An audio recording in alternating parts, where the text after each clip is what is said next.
பக்தர்களுக்கு என் அன்பு வணக்கங்கள். ஓம் சாய்ராம். என் அன்பு குழந்தை, நம்ம ஒவ்வொருத்தருமே சாயப்பாவாண்ட வேண்டுதல் வச்சுட்டு காத்துட்டு இருக்கோம், அது எப்போ நடக்கும் என்று. சாயப்பா இன்னும் நான் எத்தனை நாள் தான் காத்துக்கிட்டு இருக்கிறது, அது நடக்குமா இல்லையா சாயப்பா என்று சொல்லி என்று நம்ம காத்துக்கிட்டு தான் இருக்கிறோம். ஆனால் சாயப்பா நம்மை விட்டு தள்ளி தூரத்தில் இருக்கிறவர் கிடையாது. சாயப்பா எப்பவுமே தன்னோட பக்தர்களோட நம்மளுக்கு நெருக்கமாக தான் இருப்பார். நிறைய வாழ்க்கையில நம்ம கிட்ட பேசிக்கிட்டும் நிறைய பேர்கிட்ட பேசிக்கிட்டும் இருப்பார். உண்மையான சாயப்பா பக்தர்கள் நிறைய பேர் அதை உணர்ந்துட்டே இருப்பாங்க. அதுக்காக நம்ம சாயப்பா தினம் தினம் ஒரு அதிசயம் நிகழ்த்துவாரா என்று கேட்டால் அவர் நிகழ்த்திட்டு தான் இருக்கிறார். சாயப்பா பக்தர்கள் கோடி கணக்கில் இருக்க யாரோ ஒருத்தரோட வாழ்க்கையில அந்த அதிசயத்தை நிகழ்த்திட்டு தான் இருக்காரு. அந்த ஒருவர் நம்மால இருக்க மாட்டோமா என்ற எதிர்பார்ப்புல தான் தினமுமே அவரோட உபதேசம் நம்ம கேட்டுக்கிட்டு இருக்கும். நிச்சயம் ஒரு நாள் நம்ம வாழ்க்கையிலும் அதிசயம் நடக்கும் என்ற நம்பிக்கையை நம்ம சாயப்பா நமக்கு கொடுத்துட்டு தான் இருக்காரு. அது மாறித்தான் நீண்ட காலமாக நம்ம வேண்டுதல் சாயப்பா கிட்ட வச்சு வரும் பொழுது அந்த வேண்டுதல் பலிக்கும் நாட்கள் நெருங்கிடுச்சுன்னா நம்ம சாயப்பா அதற்கான சில அறிகுறிகளையும் காண்பிப்பார். இந்த மாதிரி நான் இப்போ சொல்ற மாதிரி உங்களுக்கு நடந்துருச்சுன்னா 100% உங்கள் வேண்டுதல் பலிக்க போகுதுன்னு அர்த்தம். சில பேர் இதெல்லாம் நடக்காதுன்னு யார் என்ன சொன்னாலும் அதையெல்லாம் காதில் வாங்கிக்காதீங்க.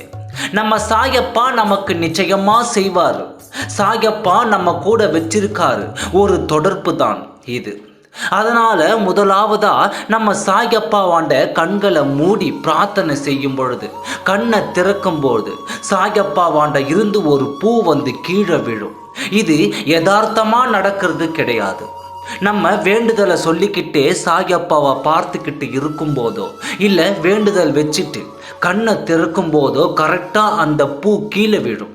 இது நிச்சயம் சாயப்பா நம்மளுக்கு ஆசீர்வாதம் கொடுத்தது தான். அதாவது நீ வேண்டிய விஷயம் கண்டிப்பாக நடக்கும்ன்ற அர்த்தம் தான் இது. அடுத்ததா நம்ம மனசுக்குள்ள வேண்டிக்கிட்டு இருக்கும்போது சரியா கோவில் மணி அடிக்கும். நீ வேண்டும் போது இந்த மணி சத்தம் கேட்ட நிச்சயம் உன் சாயப்பா உன்னோடு வேண்டுதலை நிச்சயம் நிறைவேற்றி தருவாருன்னு தான் அர்த்தம். அடுத்ததா நம்ம சாயப்பா கிட்ட பிரார்த்தனை செய்யும் பொழுது ஒரு நறுமணம் நம்மளை கடந்து போகிற மாதிரி ஒரு உணர்வு வரும்.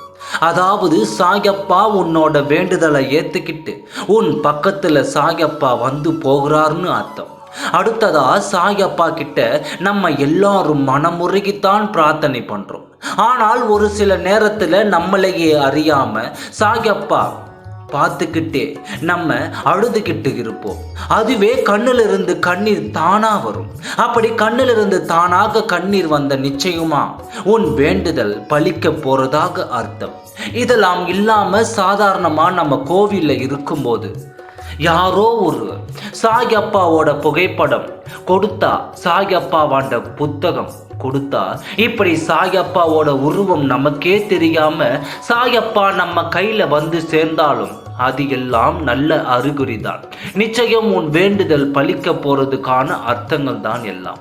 இது மாதிரி உங்களுக்கு ஏதாவது ஒரு விஷயம் நடந்திருந்தா கீழே கமெண்ட்ல எங்களுக்கு ஷேர் பண்ணுங்க. சாயப்பா இருக்க பயமே.